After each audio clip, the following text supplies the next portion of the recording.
नमस्कार, बहुत स्वागत करते हैं आपका let's track UPSC CSC Hindi माध्यम के चैनल में। मैं हूं आपके साथ डॉक्टर ख्याति। इसके पहले कि आज की क्लास की शुरुआत करें, पहले कुछ बेसिक इन्फॉर्मेशन ले लेते हैं। देखिए, ये कुछ बेसिक इन्फॉर्मेशन मेरे बारे में है। यदि अनअकैडमी की बात करें तो प्रत्येक वर्ष 3 में से 1 सिलेक्शन अनअकैडमी के माध्यम से, अनअकैडमी के प्लेटफॉर्म से होता आया है। इसके साथ साथ देखिए, ये एक्सटेंशन बोनांजा ऑफर चल रहा है, तो जिसमें 12 महीने के साथ 6 महीने, 18 महीने के साथ 9 महीने और वहीं 24 महीने के साथ 12 महीने का आपको फ्री सब्सक्रिप्शन दिया जा रहा है। इसके बाद एक प्रोग्राम लेके आए हैं अनअकैडमी में, जिसका नाम है अभ्यर्थी से अधिकारी तक का सफर। कि यदि आप इसमें इंटरव्यू तक की चुनौती को पार करते हैं तो आपको 100% फी रिफंड करेगा अनअकैडमी। ये मेंस क्वालिटी एनरिचमेंट प्रोग्राम है, जिसमें आपको 16 सेक्शनल और 4 फुल लेंथ टेस्ट दिए जा रहे हैं। इसके अलावा एक हमारा बैच 22 जून से शुरू होने वाला है, जिसमें जो लीजेंड फैकल्टी हैं वो आपकी क्लासेस लेने वाले हैं जीएस और सीसैट प्रिपरेशन के लिए। ये लक्ष्य बैच है। इसमें यदि आप नामांकन कराना चाहते हैं तो आप 22 जून से ये बैच शुरू हो रहा है, इसमें आप नामांकन करा सकते हैं। इसमें एडमिशन के लिए आप MK लाइव रेफर कोड का यूज़ करें। फिर ये कुछ ऑप्शनल बैचेस हैं।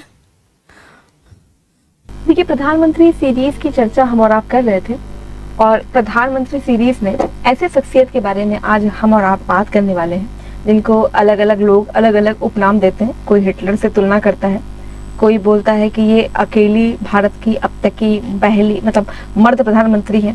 कुछ बोलते हैं ये तो दुर्गा है, साक्षात दुर्गा है। तो कुछ लोग यहाँ तक बोलते हैं तो गूंगी गुड़िया रह चुकी है, राइट। तो कितने सारे उपनामों से भरी हुई शख्सियत। आज की चर्चा शुरू करेंगे इंदिरा गांधी के साथ। क्रम से चले तो ये 5वें नंबर पे भारत की प्रधानमंत्री बन रही है। पहले जवाहरलाल नेहरू, गुलजारी लाल नंदा, फिर लाल बहादुर शास्त्री, फिर से गुलजारी लाल नंदा और फिर आपकी इंदिरा गांधी। हमने ऑलरेडी जवाहरलाल नेहरू और लाल बहादुर शास्त्री के बारे में चर्चा ऑलरेडी कर ली है। अब अगर आपने नहीं देखा है तो आप प्रीवियस वीडियोस को जाके प्लेलिस्ट में देख सकते हैं। आज की क्लास में हम इंदिरा गांधी के बारे में बात करने वाले हैं। अब महत्वपूर्ण बात यह है कि हम इस सीरीज के पीछे का जो मोटिव है, ये हम क्यों लेके आए हैं। तो देखिए, जब भी हमें देश को समझना होता है, या ऐसे समझे कि अगर मुझे किसी व्यक्ति को समझना होता है तो उसके ओरिजिन से समझें, तो मुझे पता चलेगा कि ये व्यक्तित्व कैसे बना। ऐसे ही यदि मुझे देश की गाथा को समझना है तो देश के क्रम को समझना होगा कि धीरे धीरे देश आगे कैसे बढ़ रहा है। क्या रीजन थे कि 91 में LPG आया, और क्या रीजन है कि 2023 आते आते हम भारत विकास की रफ्तार में बहुत आगे निकल चुका है। यहाँ तक कि कई देश ऐसा कह रहे हैं कि भारत को विकासशील की जगह विकसित जगह जो टैग है वो ले लेना चाहिए। तो यदि हमें देश को ट्रैक करना होगा तो जरूरी है कि हम उन नीतियों का भी क्रमवार अध्ययन करें। और नीतियों के क्रमवार अध्ययन के लिए यदि हम प्रधानमंत्रियों के जो नीतियां उनको ट्रैक कर लेंगे तो हमें बहुत आसानी होगी समझने में। न केवल ये सीरीज हमारे पोस्ट इंडिपेंडेंस के प्रिपरेशन के लिए, बल्कि गवर्नेंस के प्रिपरेशन के लिए, इसके साथ साथ कॉन्स्टिट्यूशनल डेवलपमेंट के लिए, या भारत की विकास यात्रा को ट्रैक करने के लिए, सोशल जस्टिस के लिए, सोसाइटी का जो टॉपिक है वहाँ से, और एथिक्स के टॉपिक पे ये जो क्लासेस है वो आपके लिए महत्वपूर्ण हो सकती हैं। इसके साथ साथ इंटरव्यू में भी, ऐसे में भी यहाँ से आपको एक सारगर्भित जानकारी मिल सकती है। तो आज की क्लास में चर्चा करते हैं जरा इंदिरा गांधी के बारे में। तो जैसे मैंने बताया कि ये जवाहरलाल नेहरू के बाद नंदा, गुलजारी लाल नंदा जी, उसके बाद लाल बहादुर शास्त्री, फिर से गुलजारी लाल नंदा कार्यवाहक प्रधानमंत्री, और उसके बाद जो भारत का राजनीतिक पटल है वहां पे इमरजेंस हो रहा है इंदिरा गांधी का। इसके पहले कि हम इनके राजनीतिक जीवन की चर्चा करें, जरा इनका परिचय देख लेते हैं, किस तरीके से जन्म हुआ, कैसे कैसे इनकी पढ़ाई हुई। तो यदि बात करें इनके जन्म की तो 19 नवंबर को इनका जन्म होता है। 14 नवंबर को चिल्ड्रन डे, इनके पिताजी का जन्मदिन। 19 नवंबर 1917 इलाहाबाद में एक कश्मीरी पंडित जो फैमिली है, नेहरू फैमिली, वहां पे इनका जन्म होता है। पिता जवाहरलाल नेहरू और इनकी माता कमला नेहरू जी। तो वहां पे इनका बर्थ होता है। अपने माता पिता की इकलौती संतान थी। अभी इनके नाम में प्रियदर्शनी नहीं लगा, अभी इनका नाम है इंदिरा नेहरू, राइट।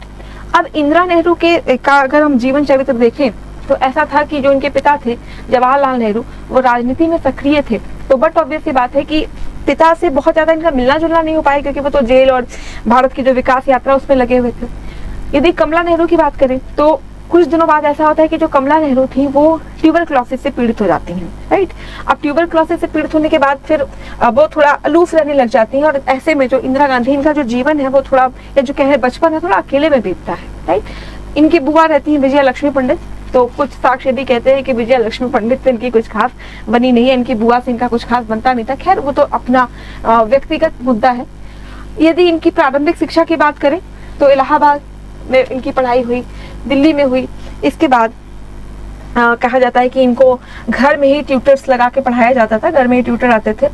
इसके बाद इनको भेजा जाता है शांति निकेतन। शांति निकेतन यदि आपने सुना हो तो रविंद्रनाथ टैगोर की संस्था थी शांति निकेतन, जहाँ पे इंदिरा गांधी रविंद्रनाथ टैगोर के सानिध्य में आती हैं और वहीं से रविंद्रनाथ टैगोर ने इनको प्रियदर्शनी कहा और इनका नाम हो गया इंदिरा प्रियदर्शनी नेहरू, राइट। अभी गांधी नहीं है। आगे की पढ़ाई के लिए इन्होंने अपनी पढ़ाई कंटिन्यू करनी चाहिए ऑक्सफोर्ड में। एंट्रेंस टेस्ट भी देती हैं बट वो फिर क्लियर नहीं होता। कुछ दिनों बाद फिर से वो जो एंट्रेंस टेस्ट में जब वो अपीयर करती हैं तो वो इस एंट्रेंस टेस्ट को क्लियर करती हैं, आपके ऑक्सफोर्ड यूनिवर्सिटी के टेस्ट को, ऑक्सफोर्ड यूनिवर्सिटी में। वहीं इनकी मुलाकात होती है फिरोज गांधी से, जो पारसी परिवार से बिलोंग करते थे, गुजरात के पारसी परिवार से थे। वहाँ पे इनकी मुलाकात होती है और कहते हैं कि ये इलाहाबाद से ही एक्चुअली फिरोज गांधी को जानती थी, ठीक है।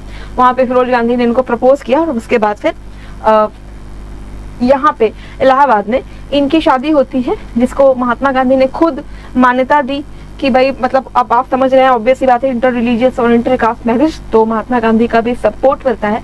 इलाहाबाद में इनकी शादी होती है।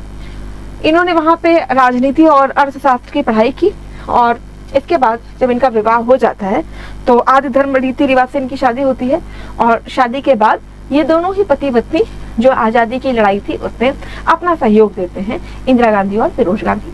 2 पुत्र होते हैं, एक संजय गांधी और दूसरे आपके राजीव गांधी। और इसके बाद शुरू होता है, ये तो था इनका प्रारंभिक जीवन।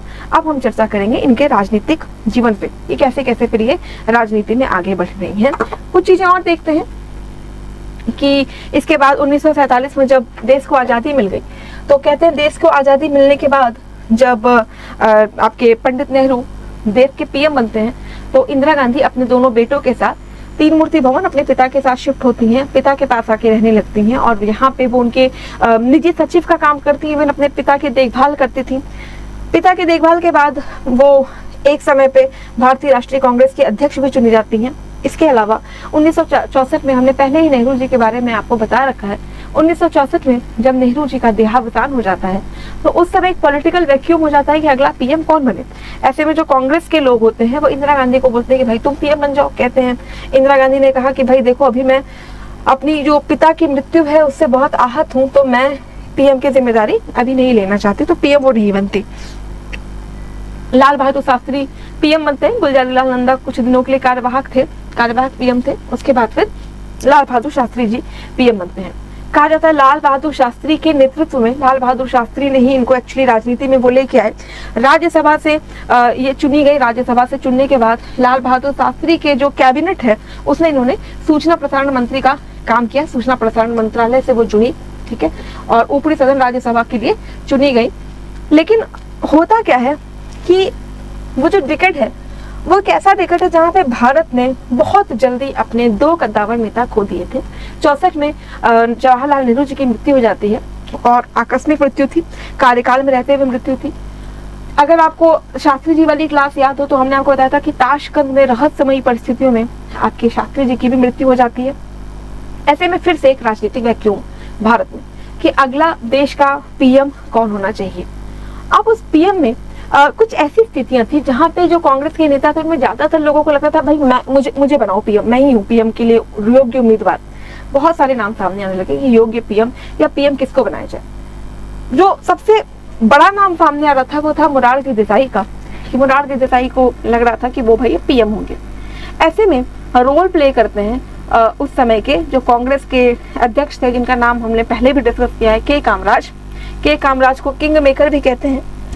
अब के कामराज ने मध्यस्थता की और ये समझा गया कि यदि इंदिरा गांधी को हम पीएम बना देते हैं तो भाई ये कहा जाता है कि उस समय के कांग्रेस ने सोचा कि यदि इंदिरा गांधी पीएम बनती हैं तो ये हमारे हिसाब से काम करेंगी, पपेट रहेंगे, अपने हिसाब से नचाएंगे। मोरारजी देसाई के सपोर्ट में लोग नहीं आते हैं और इसके इन गतिविधियों में अगली पीएम बन जाती हैं आपकी इंदिरा गांधी, ठीक है। तो ये इंदिरा गांधी आपकी पीएम बनती हैं आपके 1966 में शास्त्री जी की आकस्मिक मृत्यु के बाद, राइट। अब आते हैं कि जब ये प्रधानमंत्री बन जाती हैं तो कहा जाता है कि कुछ स्रोत बोलते हैं कि भाई इनको तो गूंगी गुड़िया कहा था राम मनोहर लोहिया ने। राम मनोहर लोहिया समाजवादी नेता थे, जो आपकी यूपी की समाजवादी पार्टी वो इन्हीं की एक्चुअली मतलब इन्हीं के जो पथ हैं उनको फॉलो करने की बात करती है। तो राम मनोहर लोहिया ने इनको गूंगी गुड़िया भी कह दिया। फाइनली ये जो है इंडिया की पीएम बन रही है, पहली महिला प्रधानमंत्री बन रही है और क्रम से देखें तो 5वें नंबर की पीएम बन रही है। अब परीक्षा की घड़ी कब आती है? परीक्षा की घड़ी आती है जब आते हैं चुनाव, चुनाव आता है। अब क्योंकि जैसे मतलब 66 में जब आकस्मिक मृत्यु हुई आपके मोरारजी देसाई सॉरी लाल बहादुर शास्त्री की, तो 67 में होता है चुनाव। अब देखिए कैसा समय भारत के लिए। भारत ने 62 का युद्ध देखा हुआ है, भारत ने 65 का युद्ध देखा है। जो समाज है ना भारत का, वहां पे बहुत सारी प्रॉब्लम है, गरीबी की प्रॉब्लम है, संसाधनों की समस्या है, बेरोजगारी की समस्या है, ठीक है। अब ऐसे में इनके सामने जो लक्ष्य थे वो बहुत ज्यादा थे, बहुत ज्यादा लक्ष्य थे, कीमत बहुत ज्यादा बढ़ रही थी, बढ़ती कीमतों को कंट्रोल करना था। खैर इन सारी चीजों में जो कांग्रेस है, हालांकि इसको बहुत कम बहुमत मिला, बट हाँ बहुमत मिला और कांग्रेस की सरकार बन जाती है। कांग्रेस की सरकार बनती है कहाँ पे? लोकसभा में। सरकार बनने के बाद ये चुनी जाती है प्रधानमंत्री। प्रधानमंत्री बनने के बाद अब मोरारजी देसाई का भी कद बहुत बड़ा था, तो मोरारजी देसाई को उप प्रधानमंत्री और इसके अलावा वित्त मंत्रालय सौंपा जाता है और इंदिरा गांधी बनती हैं आपकी पीएम। अब देखिए चीजें बिल्कुल स्मूथ चल रही थी, प्रॉब्लम नहीं थी। होता क्या है कि कहते हैं ना इतिहास में बहुत सारी जो चीजें हैं वो कैसे हो गई, ये हम उसका मूल्यांकन राजनीति में आज के समय में कर सकते हैं। बाकी उस समय क्या परिस्थितियां थी वो हम और आप वहां जाके देख नहीं सकते। इतिहासकारों की भाषाओं में या जो किताबें लिखी गई उन्हीं की भाषाओं में यदि हम देखें तो कहा जाता है कि एक समय पर जिनको गूंगी गुड़िया कहा गया, उस गूंगी गुड़िया ने अब बोलना शुरू कर दिया था। कुछ मुद्दे शुरू हुए कांग्रेस के सामने और उस मुद्दे पे इंदिरा गांधी बिल्कुल पार्टी की लाइन से अपोज करने लग गई। पहला मुद्दा क्या था? देखिए 1967 में जब इनकी सरकार बन जाती है तो पहली बात क्या होती है कि राष्ट्रपति चुनाव की घोषणा होती है। अब यदि आपको पॉलिटी की क्लासेस याद आ रही हूँ तो राष्ट्रपति चुनाव में एमपी एमएलए सब लोग वोट करते हैं और बट ऑब्वियस सी बात है कि ज़्यादातर जो पार्टी जिनकी सरकार होती है लगभग उन्हीं का जो पर्सन है वो मुख्यमंत्री आपका राष्ट्रपति बनता है। कांग्रेस सपोर्ट कर रहा था नीलम संजीव रेड्डी को, जो कांग्रेस पार्टी है वो नीलम संजीव रेड्डी को सपोर्ट कर रही थी। पर वहीं इंदिरा गांधी की बात करें तो इंदिरा गांधी पर्सनली वीवी गिरी को सपोर्ट कर रही थी राष्ट्रपति पद के लिए, ठीक। इसके बाद वित्त मंत्री थे आपके मोरारजी देसाई से बिना पूछे इन्होंने बैंकों के राष्ट्रीयकरण की घोषणा कर दी। राइट, दो काम जो ये पार्टी लाइन से हटके करती है। पहला कि पार्टी नीलम संजीव रेड्डी को सपोर्ट कर रही है और इंदिरा गांधी सपोर्ट कर रही है वीवी गिरी को, और दूसरा बैंकों का राष्ट्रीयकरण। अब उस समय जो कांग्रेस के पार्टी अध्यक्ष थे उनका नाम था एस निजलिंगप्पा। एस निजलिंगप्पा ने इंदिरा गांधी को पार्टी से निष्कासित कर दिया। कांग्रेस पार्टी से इंदिरा गांधी निष्कासित हो गई। अब इसमें हुआ क्या? कांग्रेस पार्टी दो धड़ों में बढ़ जाती है, एक बनती है कांग्रेस ओ और एक बनती है कांग्रेस आर। कांग्रेस ओ जो आपकी मोरारजी देसाई समय हेड कर रहे हैं, कांग्रेस आर यानी कांग्रेस रूलिंग जिसको इंदिरा गांधी चला रही है।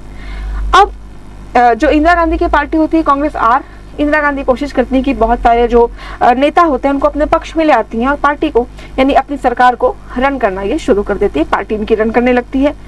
इसके अलावा बाद में ये भी बात सुनने में आती है, ये भी पता चलता है कि वित्त मंत्रालय भी इंदिरा गांधी ने अपने पास ले लिया। तो ये उस समय की राजनीति जो है धीरे धीरे आगे बढ़ रही है।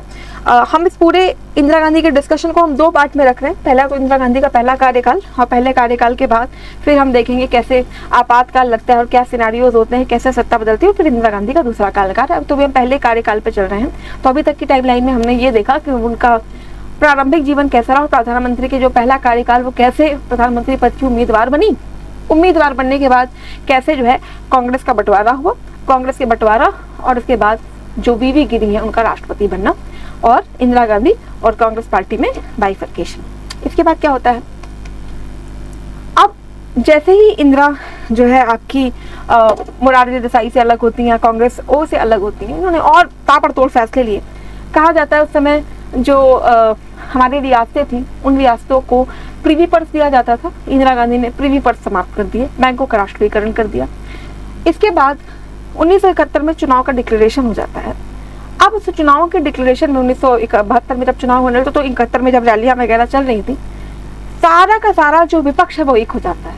अब उस विपक्ष में याद करिए, मोरारजी देसाई जो कांग्रेस के ही पार्ट है, वो भी कहीं ना कहीं इंदिरा के अगेंस्ट जा रहे हैं। कांग्रेस पार्टी भी है, संयुक्त पूरा विपक्षी संगठन बन रहा है और विपक्षी संगठन ने एक नारा दिया, इंदिरा हटाओ, इंदिरा हटाओ, इंदिरा हटाओ तब देश बचेगा, इंदिरा हटाओ देश बचाओ, राइट। इंदिरा गांधी ने इसी के अगेंस्ट में, इसी को काउंटर करते हुए जो नारा दिया वो कहते हैं गरीबी हटाओ। इंदिरा गांधी अपनी रैली में क्या करती थी, वो कहते हैं इंदिरा हटाओ और मैं कहती हूँ गरीबी हटाओ। और ये गरीबी हटाओ का जो नारा था, गरीबी हटाओ का नारा, अब देखिए गरीब एक ऐसा शब्द है जो जाति, धर्म, लिंग इन सब से बहुत ऊपर है ना। और उस समय जैसे मैंने आपको बताया कि राजनीतिक परिस्थितियां कुछ इस तरह की थी कि हर किसी को इन सब चीजों से मुक्ति चाहिए थी, हर किसी को गरीबी खत्म करना था। तो इन्होंने जैसे ही नारा दिया गरीबी हटाओ, 1971 के चुनावों में फिर से गांधी जी मतलब जो इंदिरा गांधी हैं ये विजयी होती।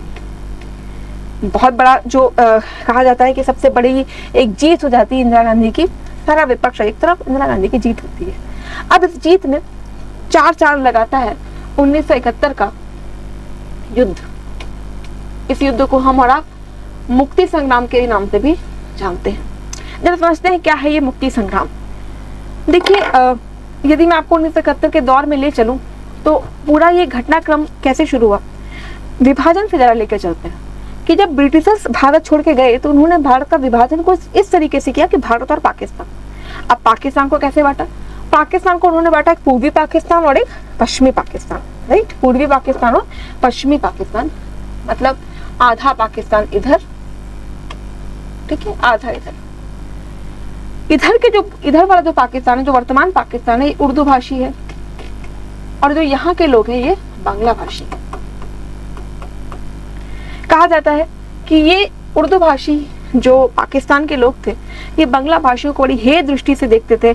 ऐसा माना जाता था कि अरे इनका कोई लेवल नहीं है, मतलब बहुत हे दृष्टि से, इनको किसी भी तरह का कोई राजनीतिक, सामाजिक, आर्थिक अधिकार नहीं दिया जा रहा था। क्रमशः मानवाधिकारों की हत्या होती थी बांग्ला भाषी जो आपके वेस्टर्न पाकिस्तान, मतलब ये जो बांग्ला भाषी पाकिस्तान के लोग हैं उनके साथ, राइट। तो ईस्टर्न पाकिस्तान की, ये ईस्ट है और ये वेस्ट, राइट। तो इन लोगों के अधिकार बहुत सीमित हो रहे थे। ऐसे में क्या होता है, चुनाव कराए जाते हैं पाकिस्तान में। अब चुनाव के दौरान बांग्लादेश के जो नेता थे मुजीबुर रहमान जीत जाते हैं। ऐसे में ये जो वेस्टर्न पाकिस्तान, इनके तो कान खड़े हो जाते कि अरे यार ये कैसे जीत गया, जिनको हम हेय दृष्टि से देखते थे वो अब हम पे शासन करेगा। लोगों ने क्या किया, वहाँ के वेस्टर्न पाकिस्तान के जो कह लीजिए पॉलिटिकल चेंज होता है, वहाँ पे आर्मी रूल था, इन लोगों ने क्या किया, मुजीबुर रहमान को उठाया और जेल में बंद कर दिया।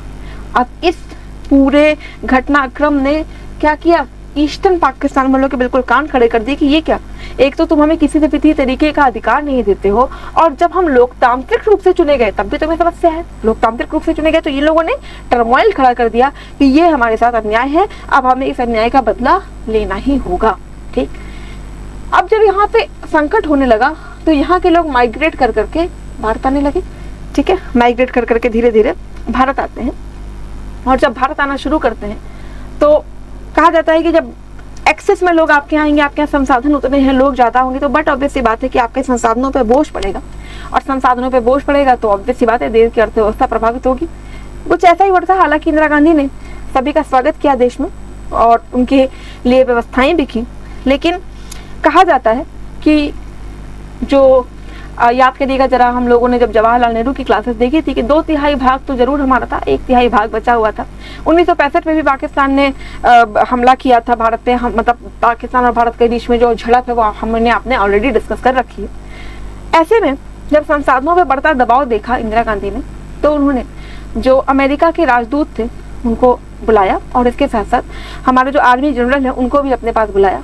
और ऐसा कहा जाता है कि उस समय उन्होंने अमेरिका के जो एम्बेसडर थे उनसे ये बोला कि भाई तुम लोग कुछ हेल्प करो बांग्लादेश की, या बांग्लादेश तो नहीं, या पूर्वी पाकिस्तान की, एक्चुअली कहेंगे कि पूर्वी पाकिस्तान की हेल्प करो, क्योंकि हमारे संसाधनों पे लगातार दबाव बढ़ रहा है तो हमें एक्शन लेना पड़ेगा। ऐसे में वो बोलते हैं कि भाई हम तो नहीं हेल्प कर पाएंगे। क्यों नहीं कर पाएंगे, क्योंकि कहा जाता है अमेरिका पाकिस्तान का सपोर्ट कर रहा था, क्योंकि यूएसएसआर जो समय का यूएसएसआर था वहाँ पे सॉरी अफगानिस्तान था, वहाँ पे यूएसएसआर का कब्जा था। ऐसे में यदि अमेरिका में को अफगानिस्तान में बढ़त चाहिए तो उसके लिए जो रास्ता होगा वो पाकिस्तान होगा। कहते इंदिरा गांधी ने कहा कि यदि तुम नहीं करोगे तो मुझे इनसे कहना पड़ेगा, यानी अपने जो जनरल उनकी तरफ इशारा करते हुए कहते हैं यदि तुम नहीं करोगे तो हमें इनसे कहना पड़ जाएगा। अब ऐसे में क्या होता है, कहा जाता है कि जो भारत है, ऐसा मानते हैं, कई साक्ष्य भी बताते हैं कि भारत में जब लगातार इनका मतलब बांग्लादेशियों का, या कह लीजिए अभी बांग्लादेश तो कहना सही नहीं होगा, जब ये पूर्वी पाकिस्तान का लगातार माइग्रेशन होता है तो इन्हीं में से एक सेना बनाई जाती है, मुक्ति वाहिनी। मुक्ति वाहिनी को कहा जाता है पूरी तरीके से ट्रेन किया इंडियन आर्मी ने। इसके बाद ऐसा कहा जाता है कि इंदिरा गांधी चाहती थी अप्रैल में ही जो है युद्ध छेड़ दिया जाए पाकिस्तान के साथ। तो जो हमारे जनरल थे उन्होंने बोला कि नहीं नहीं, ये समय सही नहीं है। क्यों? क्योंकि ऐसे में अगर हम इस समय युद्ध करते हैं तो हमें दो फ्रंट पे युद्ध करना पड़ जाएगा। एक फ्रंट जो हमें पाकिस्तान के साथ लड़ना पड़ सकता है, दूसरा हो सकता है चीन पाकिस्तान की मदद कर दे। तो दोनों फ्रंट पे जब हम युद्ध करेंगे तो हमें प्रॉब्लम हो सकती है। तो इंदिरा गांधी ने बोला फिर क्या करें? तो उन्होंने सलाह दी कि काम करो, तुम इस युद्ध को दिसंबर तक के लिए टाल दो। यदि आप दिसंबर तक के लिए इस युद्ध को टाल दें तो दिसंबर में क्या होगा कि हिमालय क्षेत्र में बर्फ गिर जाएगी, ठंड होगी। तो ऐसे में जो चीन है वो हेल्प नहीं कर पाएगा, वो अपने आप फ्रंटियर का काम करेगा जो हिमालय है। और ऐसे में जब वो फ्रंटियर का काम करेगा तो एक साइड से हमें लड़ना होगा और हम जरूर ये युद्ध जीत लेंगे। कहा जाता है कि पहला प्रहार भारत ने नहीं किया, हम चाहते थे कि जो है पाकिस्तान ही पहला करे। तो जैसे ही पाकिस्तान का जो है इनके ऊपर अटैक करता है, इंडिया पे अटैक करता है, इंडिया पहले से तैयार रहती है, रिटेलिएट करती है। इस तरीके का युद्ध होता है। कहा जाता है कि इस युद्ध में इंदिरा गांधी की छवि बिल्कुल एक ऐसे नेता के रूप में उभरी, ऐसे नेता के रूप में जिससे कहा जाता है कि जिन्होंने भारत का कद बढ़ा दिया, ना केवल नया इतिहास लिख दिया बल्कि भूगोल भी चेंज कर दिया। इस तरीके का युद्ध हुआ। यदि आप फोटो देखें कि कहा जाता है कि भारतीय सेना पाकिस्तान की सेना पे पूरी हावी हो गई, पाकिस्तान की सेना को आत्मसमर्पण करना पड़ गया। और इस आत्मसमर्पण का लेवल यहाँ तक कि इन्होंने बोला कि आप अपने आर्म्स और जो अपने स्टार्स हैं उनको जमीन पर रखिए। ये सामने आप फोटो देख रहे हैं, इस लेवल पे यहाँ पे युद्ध होता है। ये वो समय था कि कहा जाता है यदि इंदिरा गांधी चाहती तो जो 1/3 कश्मीर का जो हिस्सा बचा था वो भी सेना ले सकती थी। इवन यहाँ तक ये भी कहा जाता कि हम चाहते या भारत चाहता उस समय तो जो पूर्वी पाकिस्तान है उसको भारत में ही मिला लेता। खैर, यहाँ पे इंदिरा गांधी विजयी होती हैं और विजयी होने के बाद या भारत विजयी होता है और भारत की विजय के बाद सीज फायर का ऐलान होता है, युद्ध रोका जाता है। और जो उस समय के पाकिस्तान के आला कमान थे, ये भुट्टो, ये इंदिरा गांधी से बात करते हैं और शिमला में समझौता करने के लिए दोनों में रजामंदी होती है। दोनों शिमला आते हैं और शिमला में समझौते के दौरान इन्होंने इंदिरा गांधी को कन्विंस किया कि देखिए यदि आप बहुत ज़्यादा हार्श एक्शन लेंगी या पड़ोस आपका परेशान रहेगा तो कहीं ना कहीं इसका खामियाजा भारत को भी भुगतना पड़ सकता है। पड़ोस में अगर प्रॉब्लम होगी तो भारत में भी प्रॉब्लम हो सकती है। ऐसे में पहले इतनी प्रॉब्लम हो गई है तो लिहाजा मैडम आप क्या करें कि यहीं पर युद्ध विराम कर दें। इंदिरा गांधी ने जो सैनिक है इनको वापस कर दिया। इंदिरा गांधी ने न केवल सैनिक वापस किए बल्कि जो यथास्थिति वहाँ पे बना दी। इसके अलावा एक नया देश बनाया, कहा गया कि पूर्वी पाकिस्तान और पूर्वी पाकिस्तान नहीं बांग्लादेश के नाम से जाना जाएगा। तो ये था 1971 का शिमला समझौता, जिन्होंने कहीं ना कहीं इंदिरा गांधी की जो छवि है उसको और मजबूत कर दिया। अब आगे देखें और क्या क्या किया। तो 1971 में कुछ संविधान संशोधन लेके आती हैं। आपको पता है कि जो लैंड एग्रीमेंट थे या जो भू सुधार वाले कार्यक्रम में वो चल ही रहे थे। ऐसे में भू सुधार को लेके लगातार जो है लोग सुप्रीम कोर्ट, हाई कोर्ट में पहुंचते थे। ऐसे में इन्होंने संविधान में संशोधन किया और संविधान में संशोधन करके ये कहा कि यदि किसी की जो जमीन है वो सरकार ले लेती है तो उसको दिया गया मुआवजा क्या होगा, इसकी जो दर होगी वो सरकार तय करेगी। राइट। तो कहीं ना कहीं धीरे धीरे जो सरकार है अब वो हावी हो रही है। इसके अलावा इन्होंने ये भी कहा कि देखिए कि 39B जो आपका नीति निर्देशक तत्व है, 39 क्लॉज बी या क्लॉज सी को यदि प्रभावी करने में किसी भी कानून को अनुच्छेद मतलब अगर कोई भी कानून करता है, कोई भी जो कानून है जो कह लीजिए अनुच्छेद 39 क्लॉज बी या क्लॉज सी को प्रभावित करने के लिए किसी भी तरीके से अनुच्छेद 14, 19 और 31 के तहत गारंटीकृत अधिकारों के उल्लंघन के आधार पर इसको जो कोर्ट है वहां पे चुनौती नहीं दी जा सकती है। यानी धीरे धीरे आप देख रहे हैं कि जो सत्ता है वो धीरे धीरे हार्ड हो रही है, पावरफुल हो रही है। 1971 का युद्ध भी जीत चुकी है। इसके अलावा जो चुनाव है ये रायबरेली से एक्चुअली इनकी कॉन्स्टिट्यूएंसी थी, रायबरेली कॉन्स्टिट्यूएंसी से इनको भारी मतों में विजय मिली थी। इनके जो अपोजिशन में थे जिसके खिलाफ इन्होंने चुनाव लड़ा था वो राजनारायण थे। राजनारायण को भारी बहुमत से इंदिरा गांधी ने डिफीट किया था लोकसभा इलेक्शन। अब जरा देखते हैं बात आगे कैसे बढ़ती है। ये वो समय है जब लगातार भारत में पॉलिटिकल टर्मोइल हो रहा है। कहा जाता है 1975 में 1975 में जो राजनारायण है, जिनके अगेंस्ट इंदिरा गांधी ने चुनाव लड़ा था, इन्होंने इस चुनाव को चैलेंज कर दिया इलाहाबाद हाई कोर्ट में, ये कहते हुए कि इंदिरा गांधी ने लोकसभा चुनावों में जो भी मतलब जीत हासिल की है वो मैल प्रैक्टिसेस हैं, सही मतलब जो है जो गलत तथ्य हैं उनके आधार पर ये चुनाव जीता है, मैल प्रैक्टिसेस की हैं। इस आधार पर इस चीज को चैलेंज किया, क्या कहते हैं आपके राजनारायण ने, चुनावी कदाचार के आधार पर इनको चैलेंज करता है इलाहाबाद हाई कोर्ट में। इलाहाबाद हाई कोर्ट ने अपना फैसला सुनाया और फैसला सुनाते ही इलाहाबाद हाई कोर्ट ने ये कहा कि हाँ, इंदिरा गांधी ने बिल्कुल जो है चुनावी कदाचार का उल्लंघन किया है, चुनावी कदाचार का इन्होंने मामला माना। यहाँ तक कि इलाहाबाद हाई कोर्ट ने अपने फैसले में ये तक कह दिया कि आने वाले 6 सालों तक इंदिरा गांधी चुनाव नहीं लड़ सकती। इसके साथ साथ ये भी कहा कि भाई इनको ऐसा है कि अपना जो प्रधानमंत्री पद है वो छोड़ना होगा। ठीक, अब फिर से चुनौती, अब क्या करें। ठीक है, जैसे ही चुनौती आती है तो कहा जाता है कि इंदिरा गांधी ने बोला कि वो प्रधानमंत्री पद नहीं छोड़ेंगी, बल्कि इसकी अपील होगी सुप्रीम कोर्ट में। ठीक, कुछ जगह पे ये भी खबरें आई, कुछ रिपोर्ट्स ने ये भी दावा किया कि अल्टीमेट अदालत जनता की अदालत है, सुप्रीम कोर्ट से भी बड़ी जनता की अदालत है, और जनता की अदालत ने यदि इंदिरा गांधी को चुना है तो वो ये पद नहीं छोड़ेंगे। तो आप देख रहे हैं कितना टर्मोइल से भरा ये समय है। हालांकि वो पद नहीं छोड़ती, सुप्रीम कोर्ट में इसकी अपील करते हैं, किसकी, जो इनको 6 सालों के लिए बैन किया जा रहा था, और या जो इनको प्रधानमंत्री पद से हटाने की बात थी, तो उसके लिए वो अपील करती है। इसी बीच इन्होंने संविधान में 42वां संविधान संशोधन पारित किया। अब यदि आप पॉलिटिक्स से थोड़ा अवेयर हो तो आपको पता होगा 42वें संविधान संशोधन को कहा जाता है मिनी कॉन्स्टिट्यूशन। अब 42वां संविधान संशोधन हम आपको डिटेल में नहीं करा पाएंगे, इसके लिए हमें सेपरेट लेक्चर लेना होगा प्रॉपर। तो यदि आप चाहें तो आप मुझे कमेंट्स में बताइएगा कि क्या 42वें संविधान संशोधन पे यदि आपको सेपरेट लेक्चर चाहिए तो we will go for it. फिर भी मोटा मोटा देखें तो आपको पता होगा कि 42वां संविधान संशोधन से प्रस्तावना में 3 नए शब्द जोड़े गए। इसके अलावा देखिए तो कितने सारे संशोधन, अनुच्छेद 31, 31C, 39, 55, 74, 77, 81, 82, 83, 100 में संशोधन किया गया। 102, 103, 105, 118, 166, 170, 172, 189, सारे अनुच्छेद है। ठीक है, इनमें भी कहीं ना कहीं देखिए प्रस्तावित करने की मांग की गई। संविधान में एक नया भाग 4A आपका मूल कर्तव्यों का भाग जोड़ा गया।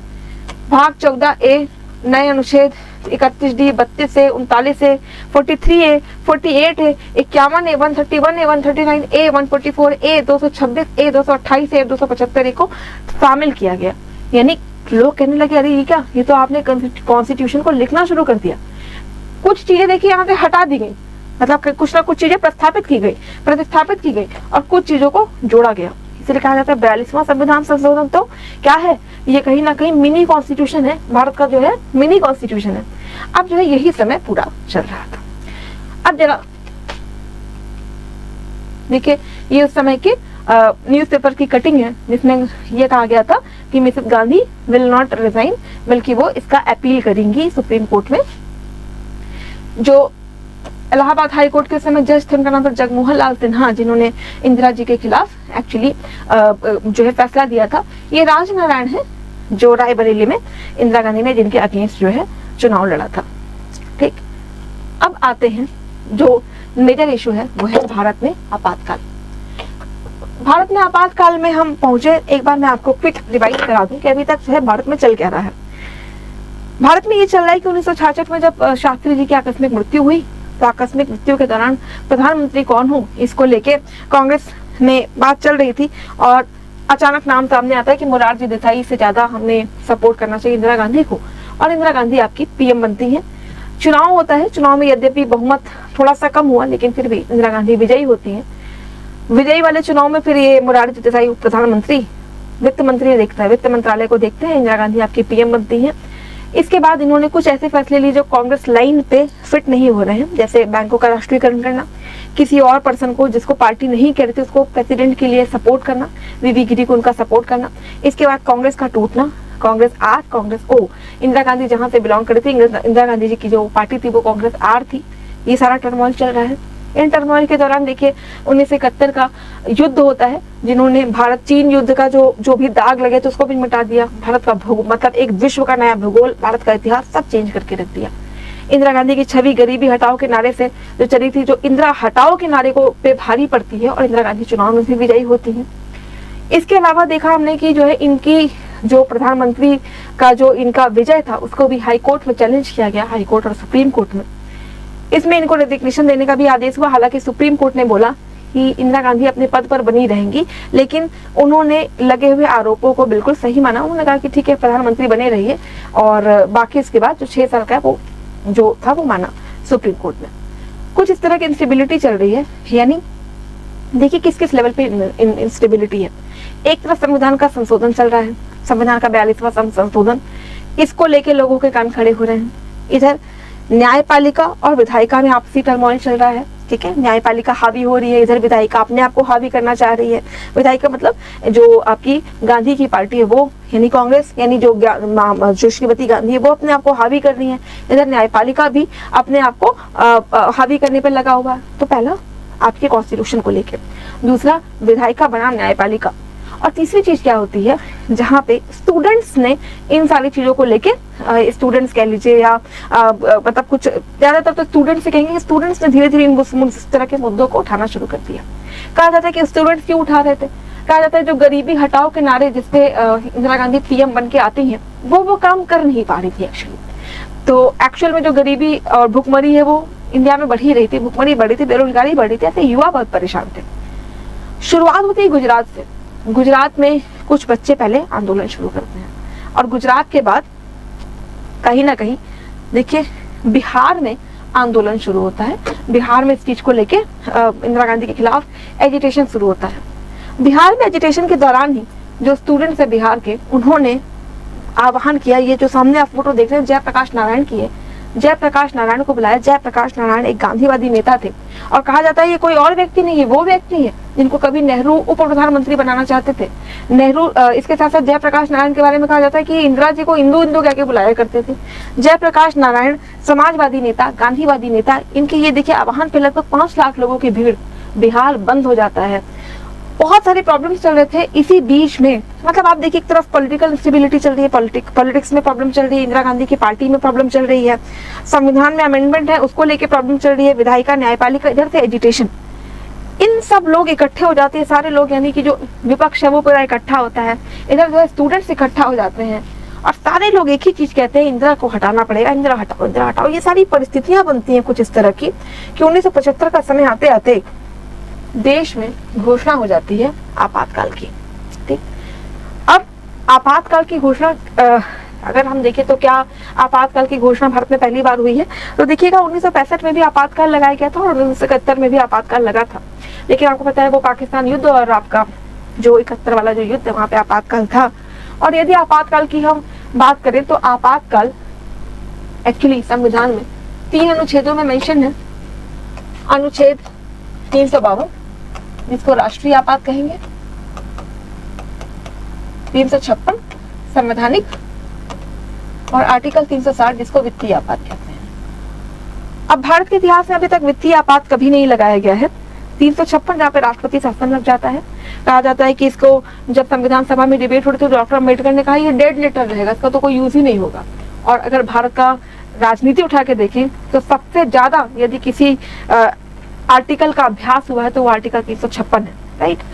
तो आर्टिकल 356, ये आर्टिकल 352, आर्टिकल 352 में ये है कि जब युद्ध होगा, अशांति होगी, तो उस कंडीशन में राष्ट्र में आपातकाल लगाया जा सकता है। कहते हैं कि आपातकाल लगाते समय इंदिरा गांधी ने अपने जो कैबिनेट के मंत्री हैं उनसे भी कोई सलाह मशविरा नहीं किया। इस बात पर चर्चा हो रही थी कि लोगों को आपातकाल के बारे में कैसे जानकारी दिया जाए, क्या बताएं, मतलब कैसे समझाएं, क्योंकि आप समझिए कि किस समय की बात है, 1975 जब लिटरेसी रेट बहुत कम है, जागरूकता का लोगों में बहुत अभाव है, ऐसे में आपातकाल की घोषणा है। कहते हैं कि सुबह सुबह बिल्कुल इंदिरा गांधी आती हैं, न्यूज का समय था, उस समय न्यूज पढ़ी जाती है। एंकर की जगह इंदिरा गांधी ने राष्ट्र को संबोधित करते हुए कहा कि जो राष्ट्रपति महोदय हैं, राष्ट्रपति महोदय ने देश में आपातकाल की घोषणा कर दी। राष्ट्रपति थे उस समय फखरुद्दीन अली अहमद।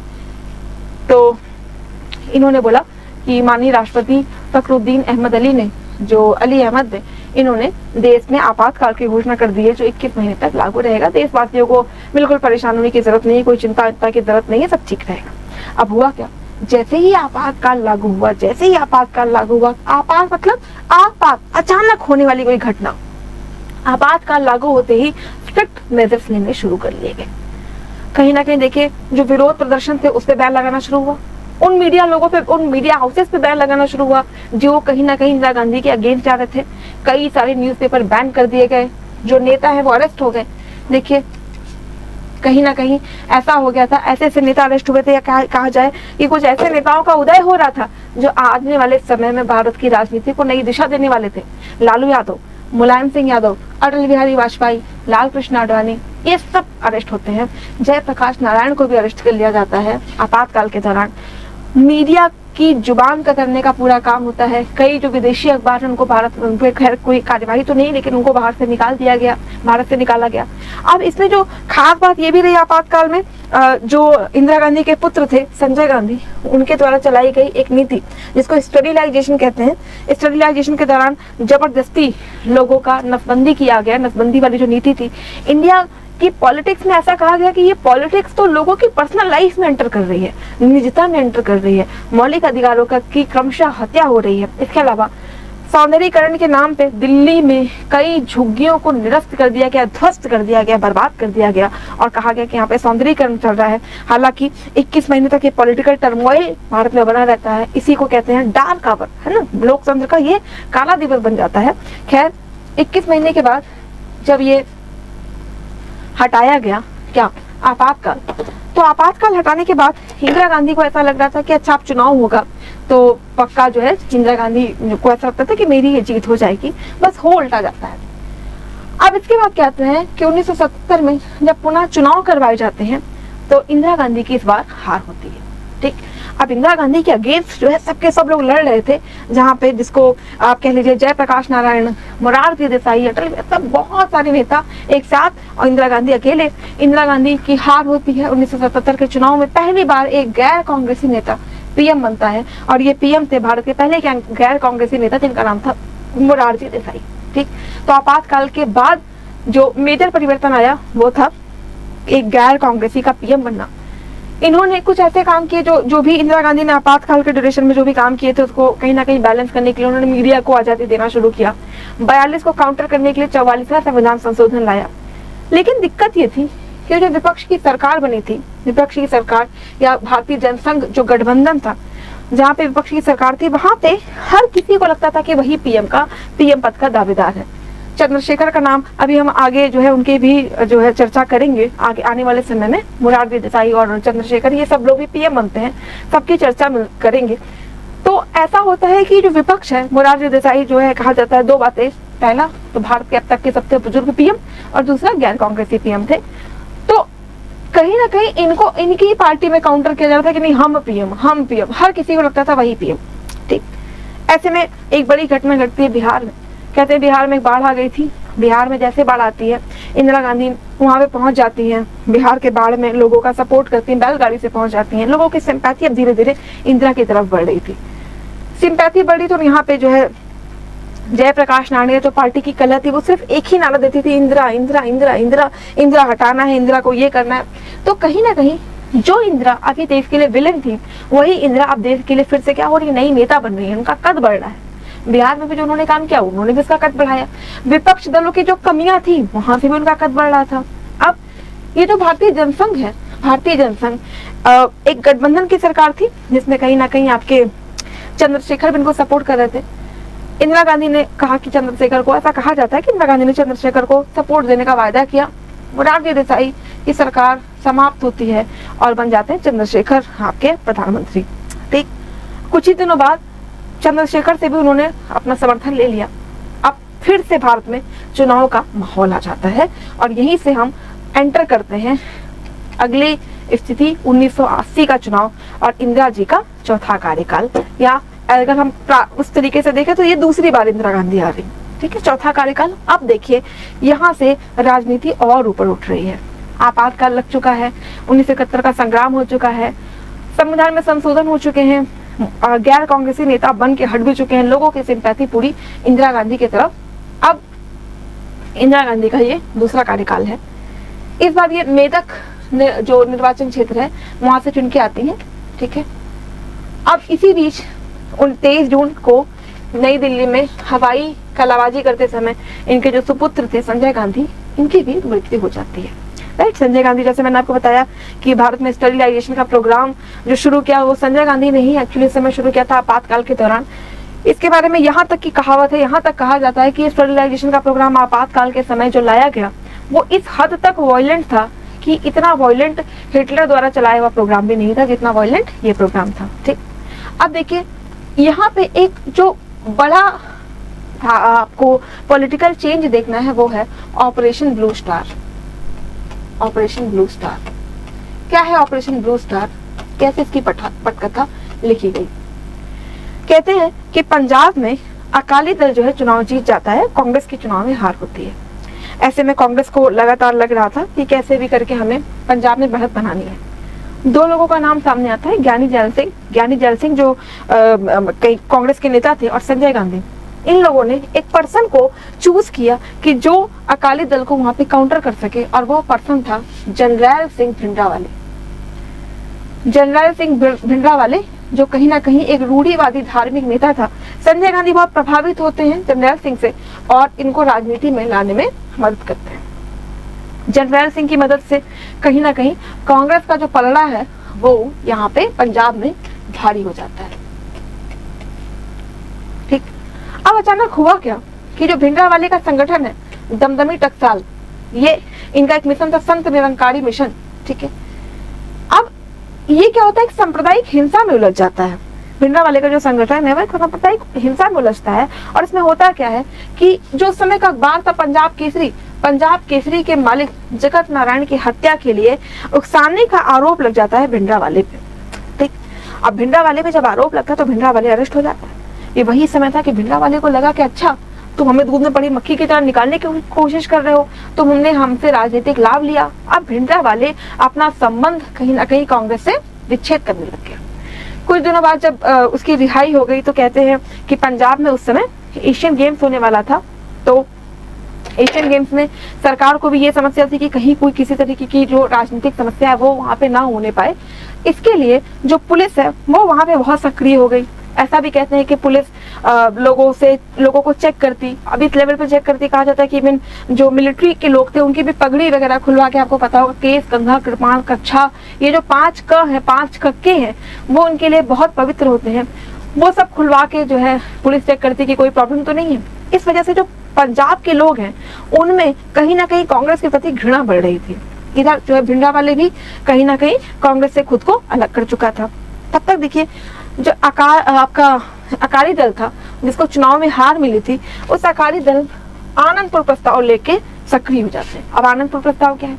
आनंदपुर प्रस्ताव का कहना यह था कि जैसे हिंदू का हिंदुस्तान, मुस्लिमों का पाकिस्तान, वैसे एक अलग देश बनाया जाए और वो देश होगा सिख बहुल राज्य खालिस्तान। ये मांग भी जोर पकड़ रही थी। इधर भिंडरावाले भी सक्रिय हो रहा था।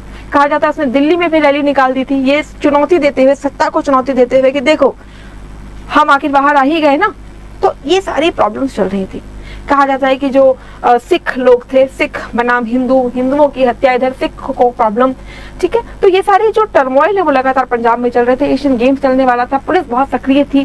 कई बार जो पंजाब के लोग हैं, पंजाब बनाम जो सिख लोग हैं, उनकी झड़प हो जाया कर रही थी। ऐसे में कुछ खुफिया एजेंसियों के थ्रू ये रिपोर्ट मिलती है कि जो पंजाब के लोग हैं या भिंडरावाले हैं वो बहुत बड़ा मूवमेंट लेके आने वाले हैं भारत में। और इस मूवमेंट के लिए एक्चुअली उन्होंने जो पवित्र हरमंदिर साहब है अमृतसर का, उसमें बढ़त बना ली है। और रिपोर्ट में ये भी सामने आया कि इस बढ़त में आर्मी के जो कमांडर हैं वो इनकी हेल्प कर रहे हैं। ठीक, ऐसे में इंदिरा गांधी ने ये आदेश दिया कि जो है आप किसी भी तरीके से यहाँ पे आर्मी को आगे किया जाए, आर्मी निपटे भिंडरावाले से। जो आपका हरमंदिर साहब है, हरमंदिर साहब में कहा जाता है भारतीय सेना घुस गई। अब भारतीय सेना घुसी तो कुछ साक्ष्य ये भी बताते हैं, या कुछ जो उस समय की रिपोर्ट है वो ये भी दावा करती हैं कि रिपोर्ट में जो खुफिया सूचना मिली थी उसके आधार पर यह लग रहा था कि एक्चुअली जो हरमंदिर साहब है उसको स्ट्रेटेजिकली या सामरिक रूप से इस तरीके से तैनात कर दिया गया था जिस तरीके से सेना युद्ध करती है। ये भी कहा जाता है कि सेना के कमांडर जो थे वो इनकी हेल्प कर रहे थे। तो जैसे सेना में बिल्कुल पोजीशनिंग ली जाती है, बिल्कुल उसी तरह की पोजीशनिंग ली जा रही थी। और इस कंडीशन में सेना की भी हार होने लगी, सैनिक की भी मृत्यु होने लगी, हताहत होने लगे। और इन सब के बाद इस पूरे मूवमेंट को भारत जो ऑपरेशन ब्लू स्टार है जो उसको लीड कर रहे थे वो थे ब्रार नाम था पर्सन का।